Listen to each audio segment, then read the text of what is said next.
By the way, I'm Nurse Justoni Pajarillo. I'm 34 years of age. Bicolano, mga Oragon. I have two sons and one wife only. I've been a nurse since 2010. I'm 14 years in service as a nurse. I worked 5 years in the hospital, and after that, I've been practicing more on private services.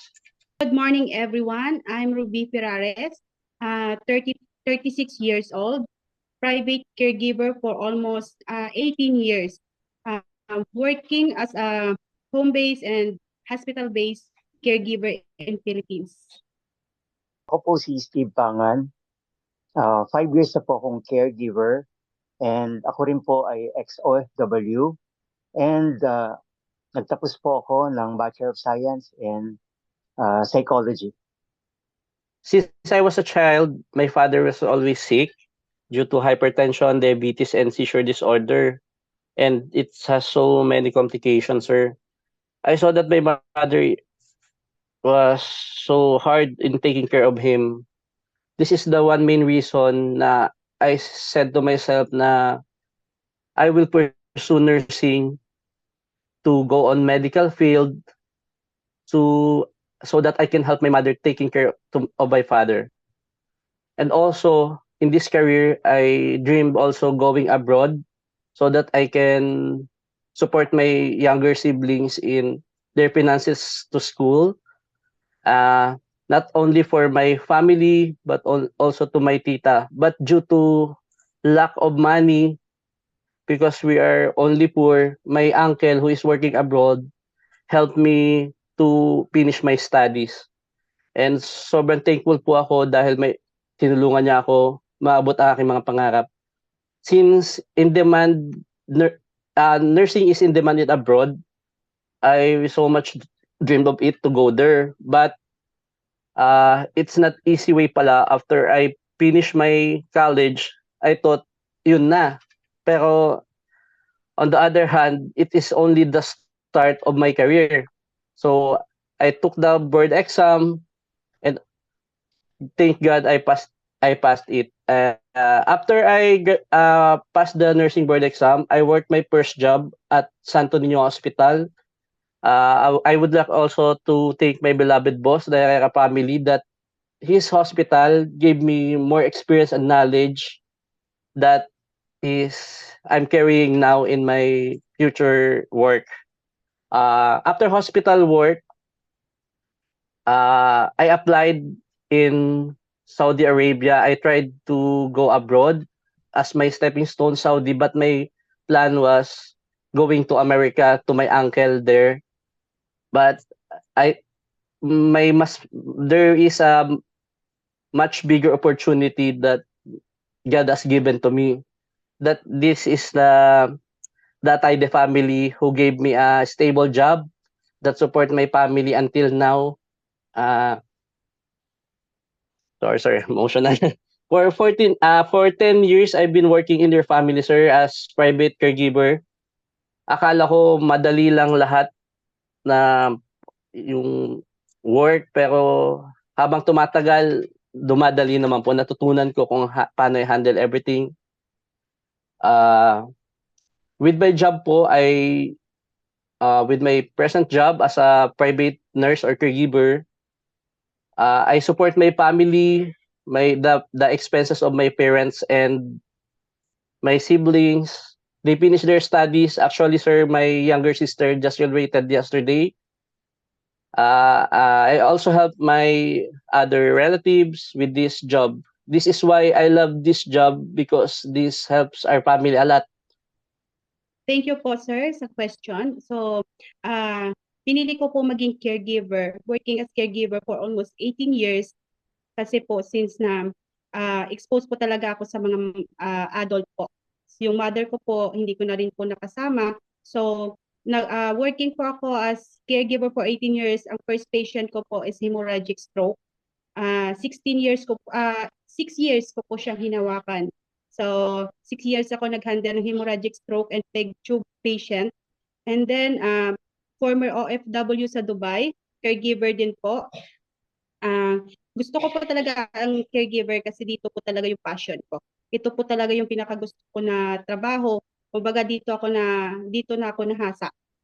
Nag-udyok sa akin na maging caregiver po, sir, kasi po since na ganun din po sa family po namin is prone din po sa mga sakit. So yung mother ko po, tulad ng sinabi ko, hindi po namin naalagaan, na nakita po namin yung sacrifices ng iba naming mga kapatid. So ako po hindi ko po nalagaan yung sarili kong mother.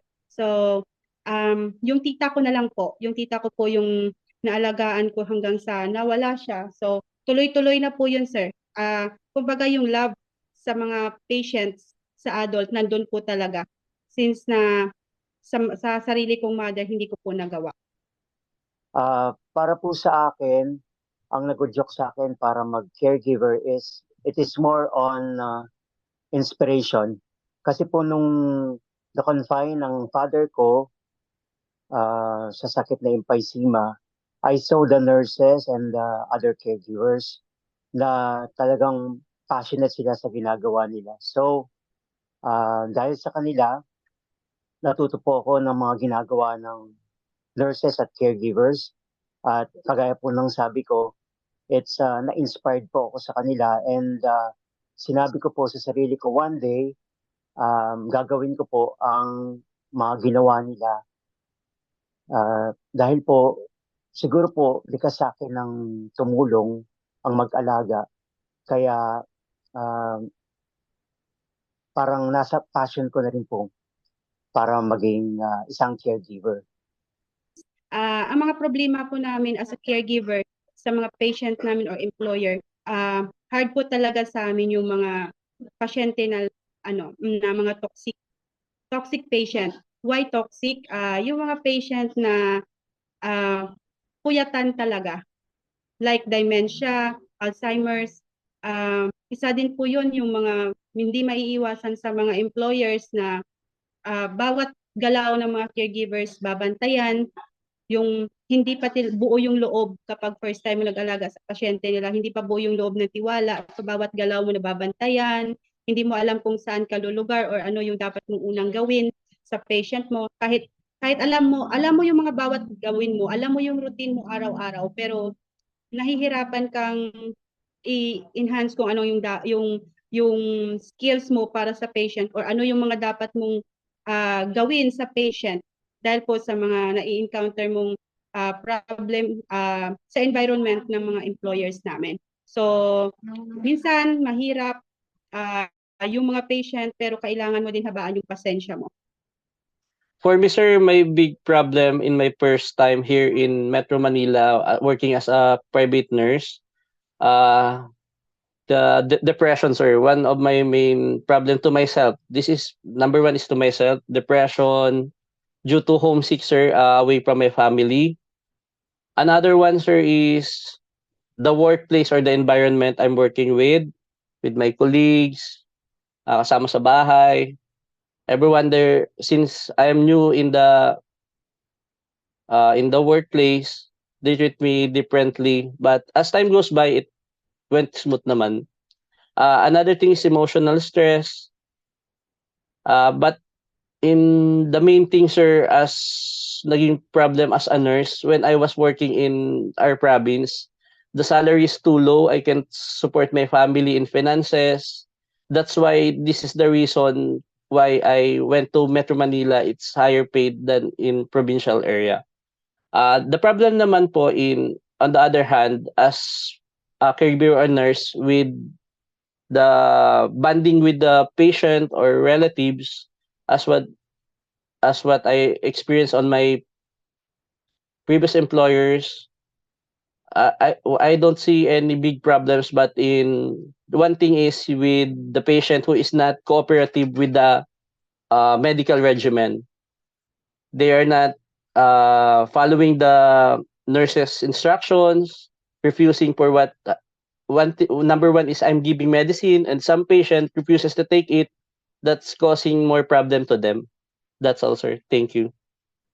There's a lot of factors po na hinaharap namin ng mga problems as a caregiver. One na po doon is ang pinakamahalaga is yung cooperation ng family. Kasi sometimes po, ang family nagpo-provide ng um, financial, pero kulang po sa pakikipag-communicate sa amin. In that factor po, mahirap po talagang mag-handle ng patient dahil pagka may nangyari po sa pasyente, kami po ang sisisihin. So, kailangan po namin talaga ng um, communication at support ng family. At the same time po, meron pong family na sinasabi ni Ma'am Ruby na toxic, na imbes na makipag-cooperate sa amin, sila pa po ay nakikialam sa mga ginagawa namin, which is yung mga skills namin, kine-question nila. Yun po ang isa sa malaking factors ng aming problema. Yung sweldo po or financial is para po sa akin is secondary po. Ang mga uri po ng patient at employer na nai-encounter ko na mahirap is yung mga employer po na hindi din po sapat yung mga financial. So nagkakaproblema po kami sa salary, sa rate. Minsan nagsisimula kami sa tamang rate. In the end of the day, mag 3 months ka na, mag 1 year ka na, yun. So kailangan nilang makiusap na bababaan kasi yung financial support sa medicine ng patient is kulang. So doon din po kami nahihirapan kasi bawat po caregivers, mostly dito sa Maynila na nagtatrabaho as caregivers is nagre-rent lang po talaga. So kung magkakaproblema po si employers sa financial, magkakaproblema din po kami sa support sa family namin. So ang unang-una po dyan is transportation po namin. So sa transportation pa lang po, natatalo na kami, nahihirapan din po kami mag-budget. So kailangan namin sa mga employers is yung enough salary po para sa amin. Sa mga patients naman, depende naman po yun sa caregivers kung paano nila i-handle yung mga patients. So sa akin naman po for almost 18 years, yung first patient po, after ko po nag-graduate as a health aid course, wala pa ako naging problema, sir, kasi nagtagal po ako ng 6 years sa patient ko. Then, nandito sa Maynila, yung first patient ko, nagtagal din po ako ng almost 4 years and a half. So, para sa akin, blessed po ako sa mga pasyente ko kasi lahat po mababait. Wala pa ako naging problema. Although merong ibang mga toxic, pero nakikerry naman i-handle. So, sa mga employers, mostly, ang problema po namin talaga is not enough po yung salary na in-offer.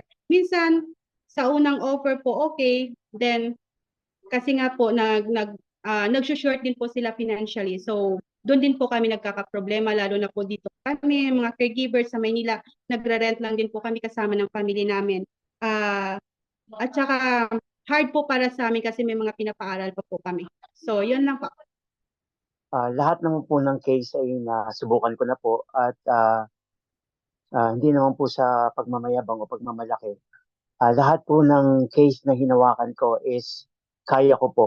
Ang problema po talaga or ang mahirap i-handle ay ang gaya po ng sabi ko kanina is yung relatives po. Pagka connection na po yung skills o kakayanan mo, yun po, doon po magkakaproblema. At doon na-experience ko na po yun once at talagang hindi ko po nagustuhan kaya ang ending po is talagang binitawan ko po yung pasyente. Ginagawa ko po para dagdag sa income ko or extra income, nagre-refer din po ng mga caregivers sa mga employers, nagre-refer ng mga housemaid, boy, driver sa mga employers na mga naging pasyente ko before or sa mga kakilala ko po. And then, sa ngayon po, ginagawa ko yung networking. Actually, galing na po ako ng networking for almost, nagsimula po ako ng 2015 sa networking. And then, na-stop lang po ako. Nag-work ako as full-time caregiver dito po sa Maynila. Then, ginagawa ko po ulit yung networking ko dito din po sa Maynila as a part-time extra income. Dagdag po para sa financial po support sa family ko. Ang aking part-time or pinagkakitaan pagka wala po akong duty is nagtuturo po ako as a special education teacher sa Cavite po. dahil ako rin po ay graduate ng BS Psychology at nagkaroon po ako ng opportunity na makapagturo. At ito po ay ginagawa ko kung ako'y wala pong duty na pangmatagalan. At ang part-time ko po ito ay malaking tulong sapagkat na-enhance po nito ang aking skills sa pagiging special education teacher at the same time, nagagamit ko po ang aking pinag-aralan bilang psychology graduate. For me, sir, there is a difficult and easy patient or na ma-handle mo. But for the first step po, we need to build a trust and comfort for the patient. Comfort, dito po natin maibibigay yung tinatawag na TCL or tender loving care. Treat them as your own family. If you have all these qualities for this, will help you also to smooth the bond with the patient para mapalagay yung loob niya sa'yo. Merong patient na masungit, pero as a nurse, we need to consider this as part of their condition po. We need to understand that we put our feet on them. Hindi natin alam kung gaano kahirap yung pinagdadaanan nila bilang pasyente. Since pandemic po, I'm in a medical field. I sell medical supplies also online and offline sa mga kapitbahay, sa mga kakaibigan, kakilala. Lalo na po nung pandemic days, I sell po face masks, face shields, and alcohols. Since in demand siya that time, this helps a lot po sa akin and sa family ko dahil kumita po kahit papano. Kahit may trabaho ako, kumikita pa din po ng extra. And I do also po, I'm offering also skincare products and skincare home service like glutathione sessions po. Pwedeng home service, pwedeng sila po yung pumupunta sa meet-up place. Right now po, wala akong ganong nagpo-focus po ako sa patient ko. Mas focus po ako ngayon sa case early type. That's all po. Thank you. Yung mga pasyente po na gustong-gusto ko i-handle, since po na nag-graduate po ako ng health aid, na-expose na po talaga ako sa mga dementia patient, hemorrhagic stroke patient. So, para po sa akin, mas gusto ko po yung mga ganong cases. Hemorrhagic stroke, dementia, and Alzheimer's patient po, sir. For me, sir, hindi naman po ako namimili ng particular cases kasi as a caregiver, if sino or ano man ang cases na nangangailangan is kailangan mong tanggapin or kailangan mong alagaan. Pero mostly, ang napupunta po sa akin is mga terminal cancer patient po. I have 3 or 4 patients who had terminal cancer and they all pass away. And I think mas nabigay ko yung care ko sa kanila bago sila mawala. At damang-dama ko rin naman po yun sa magitan ng kanilang mga loved ones. And I believe and naniniwala po ako na nabigay ko po ang care na narapat para sa kanila. Sa totoo lang, sir, number one, patient has the right to choose kung sino yung i-hire niya based on his sickness. Balik kung ano yung experience mo, dapat yung sakit niya is compatible sa experience mo. In my case po, hindi po ako namimili ng pasyente. I didn't choose any case. Ang lagi ko pong itinatatak sa isip ko, number one is walang madaling trabaho. And it's not madaling trabaho, it's in yourself and the skills on how to handle it. Sa una lang po mahirap, pero pag nakabisado nyo na yung everyday routine, it will be easy. Ika nga kung kabisado nyo na yung trabaho, lahat madali na, hindi na mahirap. Honestly po, hindi, sa na-experience ko, may mga pasyente akong hindi ko specialty or hindi ko pa nahawakan, pero hinandle ko pa din. In that thing po, the main thing po is how I can learn it even if I don't experience it. Paano ako makakagain ng experience and knowledge if hindi ko papasukin or susubukan? Bale, I take the risk and I learned from it. As time goes by, if parang dumadali na po lahat, hindi na siya mahirap. Now, one example of this po is our beloved Sir Lito, your brother. He is my first patient po na undergone dialysis. Nung una ko, hindi ko alam kung ano ba to, ano bang ginagawa pag dialysis, anong gagawin ko. Sobrang hirap po yun, yung stress na binibigay sa isip ko, sabi ko, mahirap to. Pero nung na-experience ko na po, nagkaroon na ako ng knowledge, ayun, mas naging easy po. Kaya ko pala kung susubukan ko. That's all, sir. I would say ang pagiging caring ng mga Pilipino. Alam naman po natin na lahat ng Pilipino ay likas sa kanila ang mapag-alaga or caring. And I think yun po dapat natin i-portray lahat or na magiging caregiver or gustong maging caregiver na maging caring. And of course, dapat po passionate ka sa iyong ginagawa. And kasi pagka naging passionate ka po, nandun na po ang pagiging honest and hardworking. Siguro po ang qualification ko as a caregiver, of course, bago po ako naging caregiver, bago po ako nagtapos as caregiver, na-practice na po yung patients. So, kumbaga as a caregiver, meron po tayong tender loving care sa patient. Kaya po nasasabi ko na blessed po ako sa mga patient ko kasi halos lahat na naging patient ko po is comfortable po na makasama ako, comfortable din po ako nakasama sila. So, meron sometimes na mga patients na toxic, pero ramdam mo po na kahit na alam nilang nahihirapan ka, alam nilang gusto mo nang umayaw, pero kahit ganun yung mga attitude nila, ramdam mo na ayaw kanilang bitawan, ayaw kanilang palitan. So, minsan hindi maiiwasan as a caregiver na napapagod tayo, nai-stress tayo sa mga patients natin sa environment. Pero sa tagal na po ng experience ko, hindi po ako nakapag-encounter ng problem sa mga nakakasama ko sa duty or as mga kasambahay po nila, sa mga employers ko, yung ganon. Siguro isa sa qualifications na na ano ko sa sarili ko is yung comfortable makipagtrabaho sa mga kapwa ko caregivers, nurses, ganon sir. Tapos sa mga patient ko po, yung nakukuha yung loob na alam nilang dedicated ka sa work mo, hardworking as a caregiver. Actually, dati po sa Dubai, mahigit 2 years din po ako, so decided to for good sa Pilipinas. Actually, hindi po ako gustong bitawan ng pasyente ko. So, alam ko na dedicated po ako sa work ko bilang caregiver.